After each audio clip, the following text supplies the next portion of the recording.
मराठा समाजासाठी काढलेला जी.आर. ओबीसींवर घाला घालणारा असल्याची प्रतिक्रिया काँग्रेसचे नेते विजय वडेट्टीवार यांनी दिली. मराठ्यांच्या मागण्यांसाठी काढलेल्या जी.आर.वर प्रतिक्रिया दिली आहे. 8 सप्टेंबरला ओबीसींसाठी मुंबईत बैठकीचं आयोजन करण्यात आले. वडेट्टीवारांकडून बैठकीला उपस्थित राहण्याचं आवाहन करण्यात आले. 2 सप्टेंबरचा जी.आर. हा ओबीसीच्या मुळावर घाव घालणारा जी.आर. आहे. यासाठीच मी सर्व महाराष्ट्रातील ओबीसी नेत्यांना आवाहन करू इच्छितो आणि विनंती करतोय की 8 तारखेला आम्ही यशवंतराव चव्हाण सभागृहामध्ये कुलाबाला आपल्या मंत्रालयापुढे बैठकीचं आयोजन केलेलं आहे.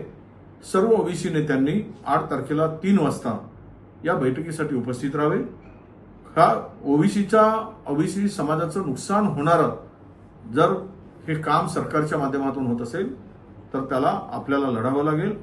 आपलं त्यांच्याबद्दल काहीच म्हणणं नाही. आमचं भांडण सरकारशी, आम्ही सरकारला भांडू. तुम्ही कशासाठी भांडावं, काय करावं ते तुमचा प्रश्न. मला माझ्या समाजाला जे पाहिजे ते मिळेल, ठसून सांगतो. ते माझ्या समाजाला जे पाहिजे होतं ते मिळेल, माझ्या समाजाने मिळेल. आम्ही दोघंही चरण राहतो, गरीब मराठ्यांनी. आम्हाला जे पाहिजे होतं ते आम्ही मिळविले. याच्या विरोधात, मराठीच्या विरोधात असं याच्या त्याच्या काढण्यापेक्षा तुमच्या जातीसाठी लढा, तुमची जात मोठी. लोकशाही मराठी ऐका, पहा, जागरूक रहा.